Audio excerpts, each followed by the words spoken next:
अस्सलाम वालेकुम, welcome back to my channel. So अभी सुबह का वक्त हो रहा है और मैं अभी आसमान को ही देख रही थी एंड मैं बहुत सोचती हूँ इस बारे में। हमें कभी नमाज़ पढ़ने का मन करता है, कभी हम घसीट के खुद को नमाज़ पढ़ाते हैं या कभी नहीं पढ़ते हैं।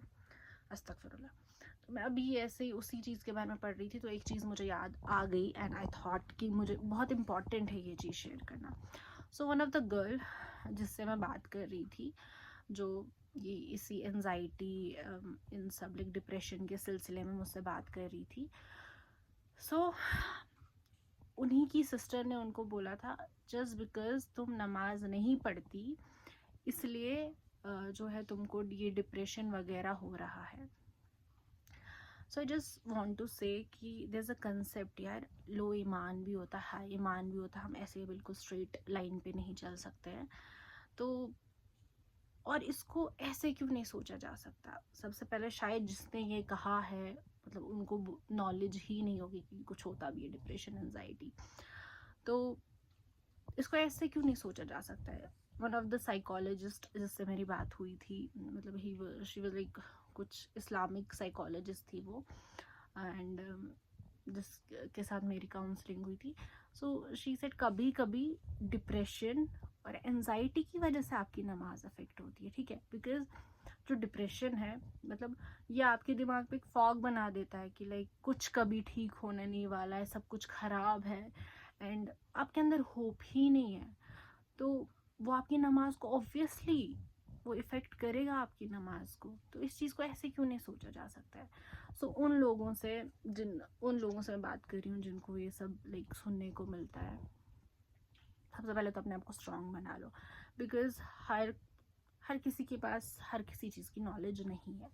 तो कोई भी कुछ भी बोल देगा, अपने ओपिनियन देने का क्या ही लगता है, तो सभी दे देते हैं।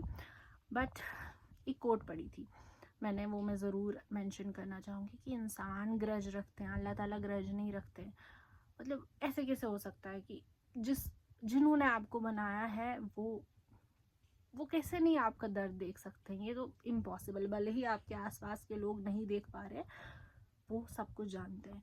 और पता है, जब ऐसा होता है ना कि मुझे लगता है कि बस अब मैं इंसानों को मैं तो नहीं समझा सकती, या मेरे पास वर्ड्स नहीं है, मुझे खुद ही समझ नहीं आ रहा है, मैं आसमान की तरफ देखने लगती हूँ। और मुझे ऐसा लगता है कि है कुछ, मैं देख रही हूँ तो मुझे एक सुकून मिल रहा है। तो अल्लाह ताला देख रहे हैं, अल्लाह ताला इज़ अवेयर आप किस चीज़ से गुजर रहे हो। सो ये सब चीज़ें हटाओ। इसको ऐसे सोचो, अगर मुझे कोई मेंटल हेल्थ इशू है, पहले इसको ट्रीट करती हूँ ना, या करता हूँ, ये इस साइड वाली चीज़ें खुद ही ठीक हो जाएगी, आपकी नमाज खुद ठीक हो जाएगी, आपकी रूटीन खुद ठीक हो जाएगी। तो ऐसा नहीं होता है कि हर लो ईमान वाले को मेंटल हेल्थ इश्यूज़ जो है हो जाएंगे। वैसे ही जैसे कोई, मैं किसी बुरी तरीके से नहीं कह रही हूँ, जैसे अगर किसी को कैंसर होना होगा, बिकॉज वो भी एक बीमारी है, शुगर, उसकी तरह आपकी जो है जहनी सेहत भी एक बीमारी है। तो वो ये देख कर नहीं होगा कि किसी ने बुरखा पहना है, किसी ने टोपी पहनी है, कोई नमाज पढ़ रहा है या नहीं। ये आजमाइश भी हो सकती है अल्लाह ताला की तरफ से। तो I think it's a very wrong statement जो भी ये लोग बोलते हैं, उनको समझना चाहिए। अगर नहीं बाकी लोग समझ पा रहे हैं, तो आप जो इस चीज़ से गुजर रहे हैं, बी स्ट्रॉन्ग, अपने आप को स्ट्रॉन्ग करो और समझो कि अल्लाह ताला ना आपसे बहुत मोहब्बत करते हैं। अल्लाह ताला आपके दोस्त हैं, आपको दुनिया में कोई नहीं समझ सकता, बट अल्लाह ताला बहुत अच्छी तरीके से समझ सकते हैं। एंड डिप्रेशन की या एनजाइटी की वजह से आपकी नमाज इफ़ेक्ट हो सकती है, ऐसा हो सकता है। ना कि आप बहाने बना रहे हो कि मुझे नहीं पढ़नी नमाज। हर कोई इंसान आई थिंक आज इबादत करना चाहता है, वो स्पिरिचुअल सुकून चाहता है। और जिस लड़की को मैं जानती हूँ वो तो ऑब्वियसली चाहती थी। तो इट्स वेरी रॉन्ग जो भी ये बोलता है।